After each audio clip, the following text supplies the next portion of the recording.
Bienvenue dans ce journal de campagne depuis Libreville au Gabon. Il ne ralliera aucune candidature. Alors que le jeu des alliances s'intensifie dans cette campagne électorale, Raymond Dongsima a été ferme. Il ira jusqu'au bout du scrutin présidentiel. Serge Kofi.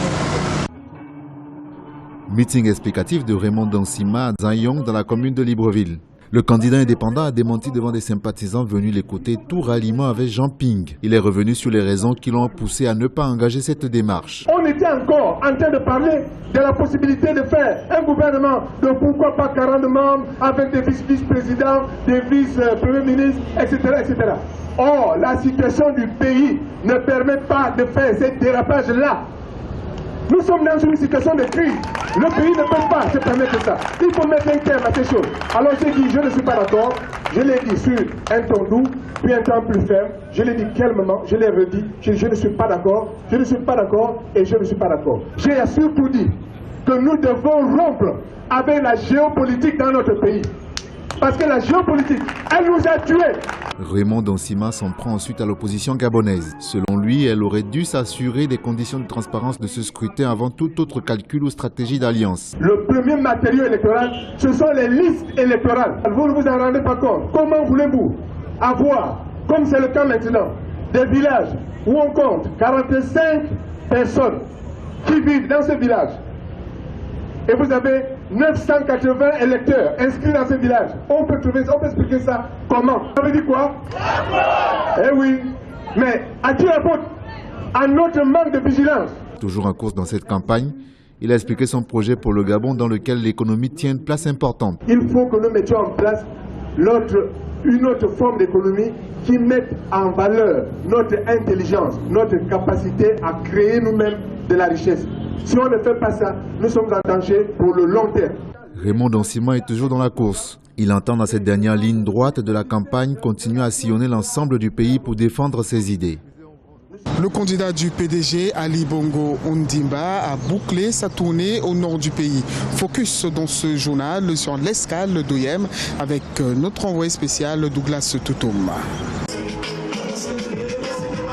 Au Gabon, le ton de la présidentielle du 27 août 2016 monte au fur et à mesure que l'on se rapproche de la date du scrutin. À Oyem, le candidat du Parti démocratique gabonais, Ali Bongo Ondimba, est revenu sur son bilan. Un bilan qu'il juge positif, mais dont il ne se satisfait pas pour autant.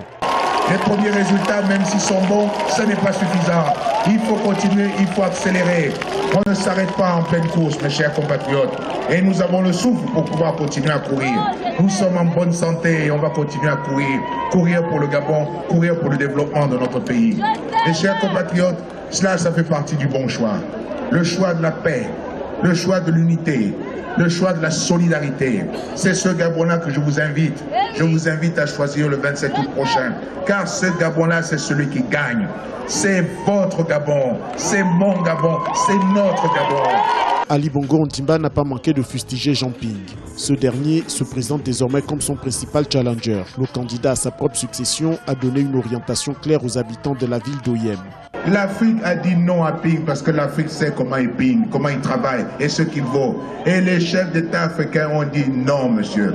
On ne va plus vous donner encore ce travail-là. C'est la première fois qu'un président de la Commission de l'Union africaine n'a pas de mandat, un seul. Il a été mis à la porte par l'Afrique. Ce que les chefs d'État africains ont refusé, nous on va l'accepter? On va l'accepter? Est-ce que nous allons faire honte à l'Afrique en acceptant quelqu'un que l'Afrique a rejeté et qui passe son temps à insulter les Africains? Est-ce que nous allons accepter ça? Le Gabon est digne et nous voulons des gens qui nous représentent dignement. Nous ne voulons pas des gens qui vont à l'étranger, de l'étranger insultent leur pays. Car c'est ce que M. Ping et ses amis font. À quelques jours du scrutin présidentiel, les attaques et les intrigues montent d'un cran dans chaque camp. Le candidat du PDG a dit être celui qui va consolider la paix dans le pays au détriment de l'opposition qui souhaite la destruction, la trahison et l'enterrement du Gabon. S'il remporte le scrutin présidentiel du 27 août 2016, Gérard Elangema souhaite révolutionner l'économie gabonaise. Mais comment compte-t-il y parvenir? Les éléments de réponse dans ce reportage signé Chérif Ousmane Bandouka. La révolution économique du Gabon est le socle des propositions de Gérard Elangema. Au cours d'une conférence de presse tenue au siège de son parti à Libreville, le candidat de l'Union nationale Amour a exposé son projet de société. Ce programme appelé Révolution économique offre une place importante au développement de l'économie gabonaise. La thématique de mon projet de société, c'est la révolution économique. Et je pense que si la démocratie a du mal à prendre son envol, si les Gabonais ont du mal à faire librement leur choix, c'est parce que la paupérisation, la pauvreté gangrène leur existence. Pour Gérard Elangema, la révolution économique de son pays passe par un développement du secteur primaire. Il entend donc mettre un accent particulier sur l'auto-emploi, objectif générer des emplois mais aussi accroître les recettes fiscales de l'État. Je propose que les Gabonais s'approprient du secteur primaire de notre économie. À partir du secteur primaire de notre économie, je crois que chacun de nous va s'auto-employer. À partir du moment où chacun de nous va s'auto-employer, cela va favoriser à créer des ressources d'abord pour l'État en termes de fiscalité, et cela va permettre aussi de créer des ressources propres pour les individus. Dans un contexte marqué par la chute des recettes pétrolières, le candidat envisage aussi diversifier l'économie gabonaise avec pour secteur prioritaire l'agriculture. Gérard Elangema se donne un mandat de 8 ans pour mettre à l'œuvre ces différentes propositions s'il remporte la présidentielle du 27 août 2016. Le candidat Jean Ping était en meeting à Lambaréné dans le Moyen-Ogooué. Une escale qui a permis au candidat d'exposer quelques grandes lignes de son projet de société et de donner sa version des faits dans l'affaire Belinga Gate de Gaël Onana. Ancien dignitaire du régime d'Omar Bongo et candidat à l'élection présidentielle du 27 août 2016, Jean Ping se présente comme le représentant de l'opposition unie. S'adressant à la foule venue l'écouter à Lambaréné dans le Moyen-Ogooué, il a apporté plusieurs précisions sur l'affaire dénommée Belinga Gate, une affaire de corruption qui s'invite dans la campagne électorale et pour laquelle son nom apparaît. Vous savez d'ailleurs que ce n'est pas à un ministre des Affaires étrangères de négocier un projet minier. Jamais.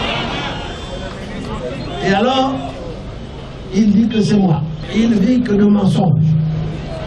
Et vous pouvez continuer comme ça.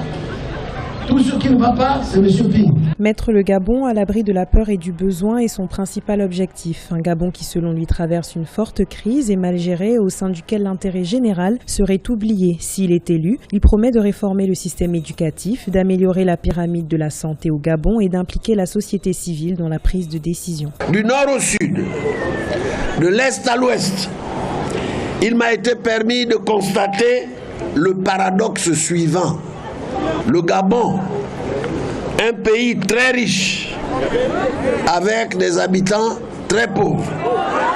Comment expliquer ce paradoxe? Et comment trouver des solutions pour remédier, pour résoudre ce problème crucial? Jean Ping a été désigné comme candidat unique de l'opposition suite au ralliement de Casimir Oyemba et Guizou Bandama. Il fait du combat contre la corruption un de ses principaux arguments de campagne. S'il est élu au lendemain du 27 août 2016, il promet aux Gabonais d'être le président de l'alternance et du changement. Dieudonné Minlamba Mintogo s'engage à œuvrer pour le bien-être des populations s'il remporte le scrutin présidentiel du 27 août 2016. Chérif Ousmane Bamdoumka revient sur son meeting de Libreville. Dieudonné Minlamba Mintogo s'engage à œuvrer pour le bien-être social des populations. Au collège Tchoréré de Libreville, il a promis à ses militants d'assurer leur indépendance économique s'ils remportent la présidentielle du 27 août prochain. Pour y parvenir, le candidat à l'élection présidentielle entend diversifier l'économie afin d'offrir à chaque Gabonais de meilleures conditions de vie. Nous devons donner aux Gabonais les conditions qui leur permettent de s'épanouir, de créer des entreprises, de vivre indépendant. Quand on n'a pas l'argent, il est difficile d'être indépendant. Est-ce que c'est faux? L'État ne pouvant pas employer tous les jeunes, le candidat de la Convention nationale de l'intervention envisage la mise en place d'un plan de promotion de l'entrepreneuriat des jeunes et la valorisation du secteur privé. Ce projet devrait, selon lui, aider à résorber le chômage des jeunes qui atteint 35,7% au Gabon, selon certains spécialistes. Dès que je vais arriver au pouvoir, je vais lancer un grand programme appelé Gabon entrepreneuriat. Vous comprenez? Gabon entrepreneuriat. Je veux que les jeunes deviennent des chefs d'entreprise. Vous comprenez? Pour réaliser ce projet, Dieudonné Minglama Mintogo devrait battre aux urnes les 11 autres candidats à la présidentielle du 27 août prochain. Merci d'avoir suivi ce journal de campagne depuis Libreville au Gabon. À très bientôt sur Africa 24.